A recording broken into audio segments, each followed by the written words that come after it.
Class 9th gravitation वाले chapter में जब इक्वेशन ऑफ मोशन को यूज़ करके न्यूमेरिकल बनाना होता है ना, तो बच्चों को एक प्रॉब्लम होती है कि सर यू क्या कंसिडर करे, वी कंसिडर क्या करे, जी को कब पॉजिटिव ले, नेगेटिव ले। तो चलिए आइए इन सारी चीज़ों का जो कन्फ्यूज़न है उसको दूर करते हैं और क्लास स्टार्ट करते हैं। इक्वेशन ऑफ मोशन पढ़ रखा है आपने प्रीवियस चैप्टर में, वो मैंने यहाँ पे नोट डाउन कर दिया है। यू क्या है? यू है सर इनिशियल वेलोसिटी, यूनिट क्या है? मीटर पर सेकंड। वी क्या है? फाइनल वेलोसिटी, यूनिट क्या होगा? मीटर पर सेकंड। टी क्या है? सर टाइम, यूनिट क्या होगा? सेकंड। एस क्या है? डिस्प्लेसमेंट या डिस्टेंस। बट इस चैप्टर में एस को हम लोग हाइट कंसीडर करेंगे, ठीक है। प्रीवियस चैप्टर में ए क्या पढ़ा था? एक्सेलरेशन। बट इस चैप्टर में ए को बोलेंगे एक्सेलरेशन ड्यू टू ग्रेविटी। उसका वैल्यू क्या होता है? 9.8 मीटर पर सेकंड स्क्वायर। देखो इस चैप्टर में आपको दो केस मिलेंगे। पहला, ऑब्जेक्ट को नीचे से ऊपर की तरफ फेंका जा रहा है।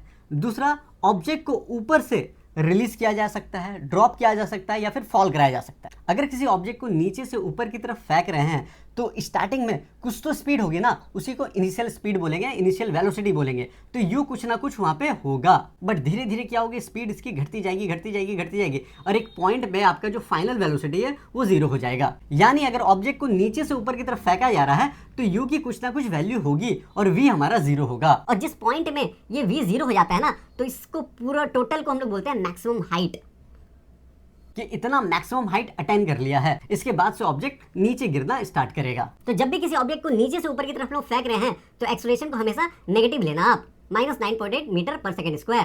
कभी कभी हम लोग कैलकुलेशन को आसान बनाने के लिए इसको राउंड फिगर में 10 मीटर पर सेकंड स्क्वायर भी लिखते हैं, बट ध्यान रखिएगा नीचे से ऊपर की तरफ नेगेटिव में लेना है। एक बात और, कोई भी ऑब्जेक्ट को आप नीचे से ऊपर की तरफ फेंकते हैं ना, तो जितना टाइम ऊपर जाने में लगता है उतना ही टाइम ऊपर से नीचे आने में लेगा। मतलब सर जब अपवर्ड टाइम जो होगा वो डाउनवर्ड टाइम के बराबर होगा।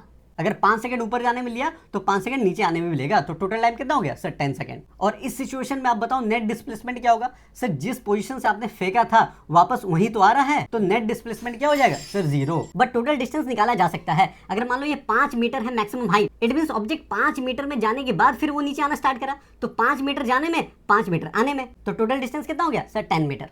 अब सेकंड केस की बात कर लेते हैं। जब किसी ऑब्जेक्ट को ड्रॉप किया जा रहा है, रिलीज किया जा रहा है या फिर फॉल कराया जा रहा है, तो उस समय हमारा यहाँ पे यू जो है वो 0 हो जाता है और वी आपको फाइंड आउट करना रहता है। सर क्यों फाइंड आउट करना रहता है? अरे भाई किसी ऑब्जेक्ट को ऊपर से फॉल करा रहे हो, रिलीज करा रहे हो या फिर ड्रॉप कर रहे हो, ठीक है, वो अल्टीमेटली कहाँ ग्राउंड पे जाके हिट तो करेगी, तो उससे क्या निकलेगा सर? वी आप लोग फाइंड आउट कर सकते हो। और ऐसे कंडीशन में जब ऊपर से ऑब्जेक्ट गिर रही है तो ए को क्या लेते हैं सर? पॉजिटिव 9.8 मीटर पर सेकंड स्क्वायर। तो इस बात का ध्यान रखिएगा, ऑब्जेक्ट को नीचे से ऊपर की तरफ फेंका जा रहा है तो u कुछ ना कुछ होगा, v 0 होता है। और ऑब्जेक्ट जब ऊपर से नीचे की तरफ आ रहा है तो u 0 होगा और v आप फाइंड आउट कर सकते हो। और इन बातों का ध्यान रखते हुए न्यूमेरिकल आप काफी आसानी से बना सकते हो। अगर न्यूमेरिकल प्रैक्टिस करना है तो आप मेरे को व्हाट्सअप करना, मैं PDF शेयर कर दूंगा। अगर आपको chapter wise hand written notes भी चाहिए तो उसके लिए आप लोग व्हाट्सअप कर सकते हो। मिलते हैं फिर नेक्स्ट क्लास में।